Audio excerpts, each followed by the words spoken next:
സ്നേഹം എന്ന് പറഞ്ഞൊരു ഇമോഷൻ ഉണ്ടല്ലോ, അത് നമ്മൾ പ്രകടമാക്കുമ്പോഴാണ് മറ്റുള്ളവർക്ക് എന്ത് ചെയ്യുക, അത് യൂസ്ഫുൾ ആവുള്ളൂ അല്ലേ.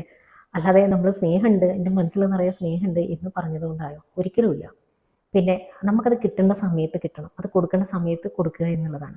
അല്ലാതെ ആവശ്യമില്ലാത്തൊരു സമയത്ത്, നമ്മൾ വയറ് നിറഞ്ഞു കിടക്കുന്ന ഒരു സമയത്ത് നമുക്ക് കുറേ ഭക്ഷണം തന്നിട്ട് കാര്യമുണ്ടോ? ഒരിക്കലുമില്ല. നമ്മൾ വിശന്ന് നിൽക്കുന്ന ഒരു സമയത്ത്, നമുക്ക് ആവശ്യമുള്ള സമയത്താണ് നമുക്ക് എന്ത് ചെയ്യേണ്ടത്, ഭക്ഷണം തരേണ്ടത്. ദാഹിച്ചിരിക്കുമ്പോഴാണ് എന്ത് ചെയ്യേണ്ടത്, നമുക്ക് വെള്ളം തരേണ്ടത്. അതുപോലെ തന്നെയാണ് സ്നേഹം എന്നൊരു ഇമോഷൻ. അത് എന്ത് ചെയ്യണം, നമുക്ക് ഫീൽ ചെയ്യണം എന്നുണ്ടെങ്കിൽ അത് മനസ്സിൽ വെച്ചാൽ പോരാ, അത് പ്രകടിപ്പിക്കണം. അപ്പോൾ എങ്കിൽ മാത്രമേ ഉള്ളൂ എന്ത്, ഈ ഒരു സ്നേഹം നമുക്ക് മനസ്സിലാക്കാൻ പറ്റുള്ളൂ. പിന്നെ ഓപ്പോസിറ്റുള്ള ആൾക്ക് എന്ത് ചെയ്യണം, അത്ര ജ്ഞാനമൊന്നും ഉണ്ടാവില്ലല്ലേ, മൈൻഡ് റീഡിംഗ് ഒന്നും എല്ലാവർക്കും നടത്താൻ പറ്റിയെന്ന് വരില്ല. അയാൾ ഇങ്ങനെ കാണുന്നുണ്ടെങ്കിൽ എന്നോട് ഉള്ളിൽ സ്നേഹമാണ് എന്ന് മനസ്സിലാക്കാൻ ആൾക്ക് അത്ര വലിയ ജ്ഞാനമൊന്നും ഉണ്ടാവില്ല എന്നുള്ളതാണ്. അപ്പം അതെന്ത് ചെയ്യണം, അത് നമ്മളെ പ്രകടനത്തിലൂടെ എന്ത് ചെയ്യണം, അത് മനസ്സിലാക്കാൻ പറ്റിയിട്ടുണ്ടെങ്കിൽ മാത്രമേ ഉള്ളൂ.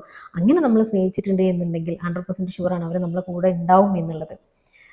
പിന്നെ ചില ആളുകളുണ്ട്, നമ്മൾ എത്ര സ്നേഹിച്ച് കഴിഞ്ഞിട്ടുണ്ട് എന്നുണ്ടെങ്കിലും, നമ്മളൊരു 100% അവർക്ക് കൊടുത്തിട്ടുണ്ട് എന്നുണ്ടെങ്കിലും തിരിച്ച് നമ്മളെ മനസ്സിലാക്കാത്ത പല ആളുകളും ഉണ്ടാവില്ലേ. അപ്പോൾ അങ്ങനെയുള്ള ആളുകളുടെ അടുത്ത് നിന്ന് നമ്മൾ എന്ത് ചെയ്യുക, പതുക്കെ ഒന്ന് മാറി നിൽക്കുക എന്നുള്ളതാണ്. നമ്മളെ മനസ്സിലാക്കാത്ത ആളുകളുടെ അടുത്ത് നിന്ന് നമ്മളൊന്ന് മാറി നടന്നു കഴിഞ്ഞിട്ടുണ്ട് എന്നുണ്ടെങ്കിൽ എന്ത് ചെയ്യും, നമുക്ക് വേദനിക്കുന്ന ആ ഒരു വേദന ഉണ്ടല്ലോ, അതിന് കുറച്ച് കുറയും എന്നുള്ളതാണ്. ആ വേദന കുറച്ചൊന്ന് കുറഞ്ഞു കിട്ടും എന്നുള്ളതാണ്.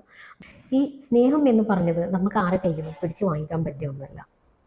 അപ്പോൾ നമ്മൾ ഒരു 100% നമ്മൾ കാണിക്കുന്നുണ്ട്, എന്നിട്ടും തിരിച്ച് നമ്മളോട് അതില്ല. അല്ലെങ്കിൽ പല സ്ഥലങ്ങളിൽ നിന്നും നമുക്കറിയാം അവർ അവോയ്ഡ് ചെയ്യുന്നത്, നമ്മൾ ആവശ്യമില്ലാത്ത സ്ഥലങ്ങളിൽ നിന്നൊക്കെ നമ്മൾ എന്ത് ചെയ്യും, അവർ അവോയ്ഡ് ചെയ്യും. അത് മനസ്സിലാക്കാൻ നമുക്ക് പറ്റണം. നമ്മളെ വേണ്ടാത്ത ആളുകളെ നമുക്കും വേണ്ട, അങ്ങനെ അത് ഉൾക്കൊള്ളാൻ നമുക്ക് പറ്റണം. അതല്ലാതെ നമ്മളെപ്പോഴും ഒരു വിധിയായിക്കൊണ്ട് നമ്മൾ എന്ത് ചെയ്യരുത്, അവിടെ നിന്ന് കൊടുക്കരുത് എന്നുള്ളതാണ്. അപ്പോൾ ഈ പ്രശ്നങ്ങളൊന്നും ഉണ്ടാവില്ല, നമുക്ക് സ്നേഹം കിട്ടണില്ല, അല്ലെങ്കിൽ നമ്മളെ കെയർ ചെയ്യുന്നില്ല, നമ്മളെ പരിഗണിക്കണില്ല എന്നുള്ള പരാതികളൊന്നുമില്ല. നമ്മൾക്ക് കുറച്ച് മനസ്സിലാക്കാൻ പറ്റണം, നമ്മൾ ആവശ്യമില്ലാത്ത ആളുകളെ നമുക്ക് മനസ്സിലാക്കാൻ പറ്റണം. നമുക്ക് തരുന്ന സ്നേഹം ആത്മാർത്ഥതയാണോ, അതല്ലെങ്കിൽ ചില ആളുകൾക്ക് ഡുവൽ ക്യാരക്ടറാവും ഉണ്ടാവുക, നമ്മളടുത്ത് ഒരു രീതിയിലാവും സംസാരിക്കുക, നമ്മളെക്കുറിച്ചിട്ട് മറ്റുള്ളവരുടെ അടുത്ത് വേറെ രീതി. അത് തിരിച്ചറിയാനും ഞാനൊരു കാര്യം പറഞ്ഞു തരാം കേട്ടോ. നമ്മളോട് കൂടുതൽ മറ്റുള്ളവരെ കുറിച്ചിട്ട് നമ്മളെടുത്ത് നെഗറ്റീവായിട്ട് സംസാരിക്കുന്ന ആളുകളെ നിങ്ങൾ സൂക്ഷിച്ചോ.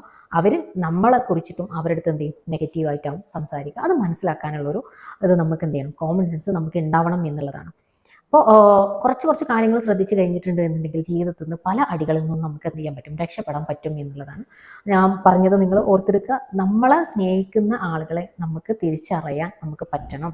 ആ ഒരു സ്നേഹം സത്യമാണോ അല്ലേ എന്നുള്ളത്. നമ്മൾ ആവശ്യമില്ലാത്ത ആളുകളാണോ നമ്മൾ തിരിഞ്ഞു നടക്കാനും പഠിക്കണം. അത് ഓർത്തിട്ട് എന്ത് ചെയ്യാൻ പാടില്ല, ടെൻഷൻ അടിക്കരുത്. അപ്പോൾ അതിന് നമ്മളൊരാളെ സ്നേഹിക്കുന്നുണ്ട് എന്നുണ്ടെങ്കിൽ ആ സ്നേഹം അവർക്ക് ഫീൽ ആവുന്ന രീതിയിൽ തന്നെ എന്ത് ചെയ്യുക, പ്രകടമാക്കിയിട്ട് തന്നെ സ്നേഹിക്കുക. അത് ആരോടാണെങ്കിലും, നമ്മളെ മക്കളോടാണെങ്കിലും ശരി, ഉമ്മാനോടാണെങ്കിലും പാപ്പാനോടാണെങ്കിലും ഭാര്യനോടാണെങ്കിലും ഭർത്താവിനോടാണെങ്കിലും ആരെടുത്താണെങ്കിലും ശരി, നമ്മൾ എന്ത് ചെയ്യണം, ആ ഒരു സ്നേഹം പ്രകടമാക്കിയിട്ട് ചെയ്യുക. അതുപോലെ തന്നെ നമ്മൾ ഉള്ളിലൊന്ന് വെച്ചിട്ട് പുറത്ത് വേറെ രീതിയിൽ നമ്മൾ എന്ത് ചെയ്യുക, പെരുമാറാതെ ഇരിക്കുക. നമ്മളെ സ്നേഹം എന്താണോ അത് മറ്റുള്ളവർക്ക് മനസ്സിലാവുന്ന രീതിയിൽ തന്നെ നമ്മൾ എന്ത് ചെയ്യുക, പ്രകടമാകുന്ന രീതിയിൽ തന്നെ ചെയ്യുക. അത് അഭിനയിച്ചിട്ടല്ല, നമ്മൾ കുറേ കാണിച്ചു കൂട്ടിയിട്ടല്ല ചെയ്യേണ്ടത്, അത് ആത്മാർത്ഥമായിട്ട് തന്നെ ചെയ്യുക എന്നുള്ളതാണ്. തിരിച്ചും നമ്മൾ മനസ്സിലാക്കേണ്ട രൂപം ഞാൻ പറഞ്ഞല്ലോ, നമ്മളെ തിരിച്ചറിയാൻ പറ്റണം, നമ്മളെ ചുറ്റിലുള്ള ആളുകൾ തിരിച്ചറിയാൻ പറ്റണം. അതിന് കൂടുതലൊന്നും നമുക്ക് കഴിവുകളും ഇതൊന്നും വേണ്ട. നമ്മളെ കോമൺ സെൻസ് നമുക്കറിയാം, നമുക്ക് ആവശ്യമില്ലാത്ത സ്ഥലങ്ങൾ എവിടെയാണ് നമ്മൾ അവോയ്ഡ് ചെയ്യുന്നത് നമുക്ക് മനസ്സിലാക്കാൻ പറ്റും. അപ്പോൾ അവിടെ നിന്ന് പതുക്കെ ഒന്ന് മാറി നടക്കുക. തീർച്ചയായിട്ടും നമ്മളെ ഹൃദയം ശുദ്ധമാണ് എന്നുണ്ടെങ്കിൽ പടച്ചോന് നമുക്ക് നല്ല വഴികൾ വെച്ചിട്ടുണ്ടാവും. പിന്നെ ഈ ഒരു വീഡിയോ നിങ്ങൾക്ക് യൂസ്ഫുൾ ആയിട്ടുണ്ടാവും എന്ന് വിചാരിക്കുന്നു. മറ്റുള്ളവർക്കും കൂടെ ഷെയർ ചെയ്യുക, ലൈക്ക് ചെയ്യുക. ആ ഒരു ബെല്ലൈക്കണും കൂടെ അമർത്തി കഴിഞ്ഞാൽ എൻ്റെ പുതിയ വീഡിയോസുകളൊക്കെ കിട്ടും. പിന്നെ ഇനിയും സബ്സ്ക്രൈബ് ചെയ്യാത്ത ആളുകളുണ്ടെങ്കിൽ ഒന്ന് സബ്സ്ക്രൈബ് ചെയ്തിടുക കേട്ടോ. Okay, thank you.